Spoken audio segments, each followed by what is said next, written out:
Salam alaikum wa rahmatullahi ta'ala wa barakatuh. Bienvenue dans les sagesses du Jumu'ah.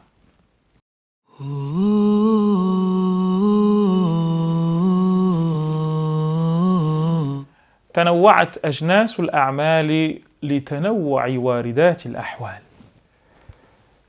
Les types de pratiques se sont autant multipliés ou sont aussi nombreux que les situations qui passent en l'homme.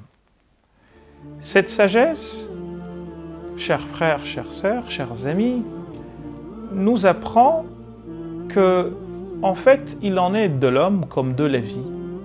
Il y a des hauts et des bas.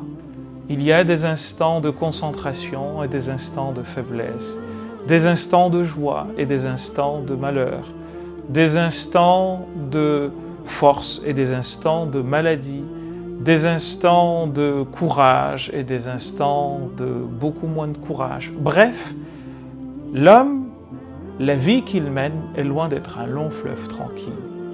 Et au fond, les pratiques, si on regarde bien, sont à l'image de la vie de l'homme. Ce qu'on demandera aux jeunes n'est pas forcément le même que ce qu'on demandera aux vieux. Raison pour laquelle le prophète sallallahu alayhi wa sallam nous dit dans un célèbre hadith « Irtanim khamsan qabila khams » profite de 5 choses avant 5 autres choses, et une de ces 5 choses « Shababaka qabila haramik » ta jeunesse avant ta vieillesse, « Wa sihhataka qabila saqamik » et ta santé avant ta maladie, et ainsi de suite, « Wa ghinaka qabla faqrik » ta richesse avant ta pauvreté. Donc, il en est de la vie comme il en est des pratiques. Plus on avance, plus ces dernières changent de nature. Ce qu'on demande par exemple à un enfant de 3, 4 ans, 5, 6 ou jusqu'à 10 ans n'est pas la même chose que ce que l'on va demander à quelqu'un qui est plutôt adulte, apte, etc.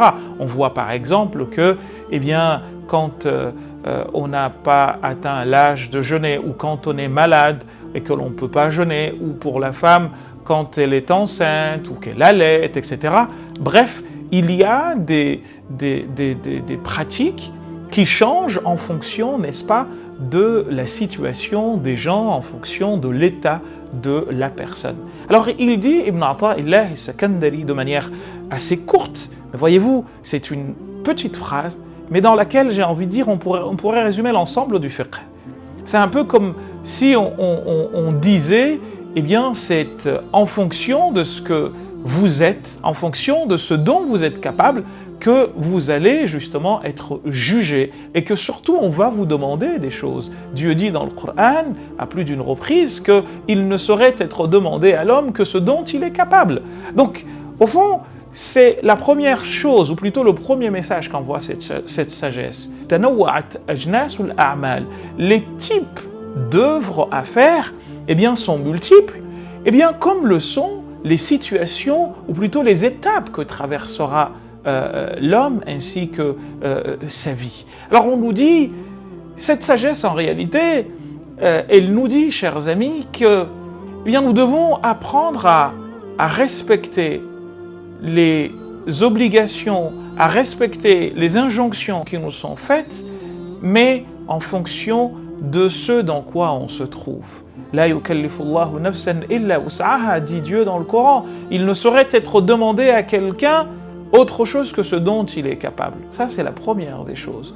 L'autre chose, c'est de nous dire en fait que chaque situation demande que nous adorions Allah subhanahu wa ta'ala dedans. Dieu nous le dit à plusieurs reprises dans le Coran, il nous demande de le craindre, d'avoir une crainte révérentielle à son endroit. Il nous rappelle justement que quoi que nous fassions, tout nous est noté.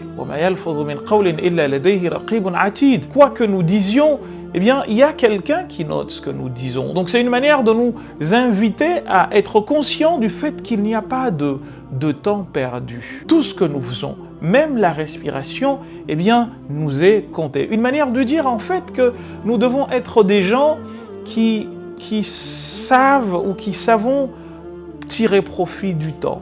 pas perdre son temps, ça ne veut pas dire encore une fois que l'on ne se repose pas, ça ne veut pas dire encore une fois qu'il n'y a pas, comme nous l'avons dit en introduction, des hauts et des bas, mais il nous est demandé de tirer le maximum de ce que nous pouvons de l'ensemble des situations que nous vivons. Cette sagesse en réalité contient énormément de choses que nous allons très brièvement essayer de résumer en 2-3 points. La première des choses, c'est de nous dire que, comme le dit un hadith du prophète sallallahu alayhi wa sallam, « Ittaqillaha haythuma kunt » où que tu sois, tu dois apprendre à avoir cette crainte révérentielle à l'endroit d'Allah subhanahu wa ta'ala. L'imam al-Ghazali, par exemple, et Ibn Abi Dunya nous ont chacun concocté un livre dans lequel on nous apprend les pratiques à faire du lever jusqu'au coucher. Bidayatul hidayah wa a'malul yawmi wal layla. Le début de la guidance et les œuvres et les pratiques de la journée ainsi que de la nuit. Ibn Abi Dunya va écrire un livre qu'il va intituler également A'malul yawmi wal layla, les pratiques du jour et de la nuit. Une manière de nous apprendre justement à tirer profit de la seconde que nous vivons, à tirer profit des instants que nous vivons. Donc il y a déjà cela, en te disant en fait qu'il n'y a pas qu'une seule manière d'adorer Dieu, il y a plusieurs manières de l'adorer. Alladhina yadhkuruna Allaha qiyaman, dit Dieu dans le Coran, et d'ailleurs il parle de ces gens-là, il dit qu'ils sont ulul albab, les gens qui sont doués de raison, les gens qui sont doués d'intelligence. Il dit inna fi ikhtilafi al-layli wan-nahari, inna fi khalqi samawati wal-ardi, il se trouve dans la création des cieux et de la terre, et la succession de la nuit et de la journée, eh bien cela constitue une preuve de l'existence du Seigneur pour ceux qui sont doués de raison. Lesquels sont-ils?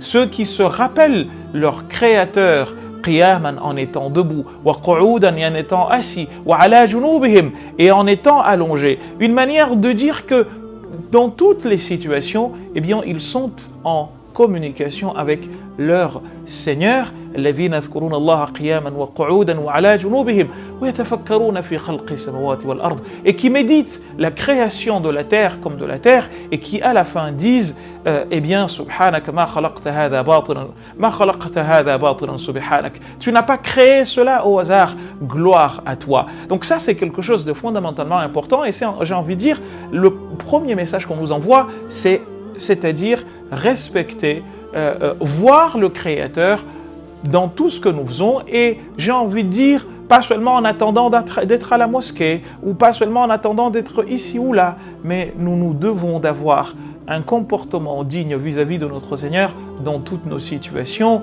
autant à l'intérieur qu'à l'extérieur de nous-mêmes, autant quand nous sommes tout seuls que quand nous sommes avec d'autres personnes, autant quand nous sommes à l'intérieur de nos familles que quand nous sommes à l'extérieur, que nous n'ayons pas une double vie, que nous ne montrions pas le contraire de ce que nous sommes, parce que cela s'appelle de l'hypocrisie. Bref, le premier des messages nous dit qu'en réalité, il en est des pratiques comme des différentes situations de la vie que l'homme vit. À ce propos, qui nous dit justement que, eh bien, les anges, et c'est une question qui a beaucoup fait couler d'encre chez les mutakallimoun, les dialecticiens des premiers siècles de l'islam, la question de savoir si un humain peut devenir meilleur qu'un ange. Et la plupart des savants de l'école ash'arite, mais également d'autres écoles, nous disent que, en effet, il est possible que l'homme soit meilleur qu'un ange.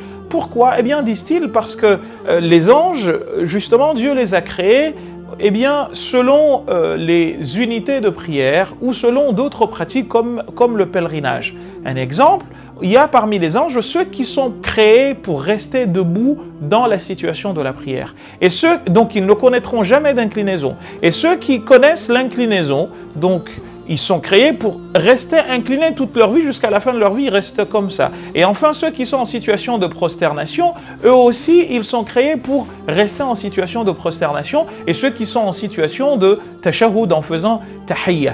Toutes ces positions ont été réunis à l'homme. Donc pour eux, étant donné que toutes ces positions sont réunies à l'homme, à savoir que nous restons debout, nous nous inclinons, nous revenons en situation de atidal, nous nous prosternons, nous nous asseyons, eh bien, partant de là, ils ont dit que l'homme pouvait être meilleur qu'un ange. Ça, c'est la première chose. Et puis, nous avons le prophète sallallahu alayhi wa sallam qui, quand il a fait le voyage nocturne, on sait très bien que quand il est arrivé au niveau de ce qu'on appelle Sidratul Muntaha, Jibril lui a dit « Je ne peux pas aller au-delà au risque sous peine de brûler ». Donc, on voit bien qu'un humain peut être meilleur qu'un ange. Donc ça, c'est quelque chose de fondamental, une manière de nous dire que, par exemple, il y a des anges, nous apprend-on, qui font le tour d'une maison équivalente à la Kaaba qu'on appelle Al-Baytul Ma'mour, et ils ne reviennent jamais. Il y a 70 000 qui partent comme ça, qui s'éteignent, parce que ce sont des êtres de lumière et qui ne peuvent pas revenir. Alors que nous, on fait des tawaf, on fait Sa'i bayna as-Safa wal Marwa, on est à Arafah, on est à Muzdalifa. Bref, vous voyez que l'ensemble de ces pratiques nous sont réunies. Donc ça, c'est la première des choses, c'est de savoir que nous avons énormément de pratiques. On nous dit que regarder son frère avec un visage ouvert, c'est déjà une sadaqa. On nous dit que nourrir dans tout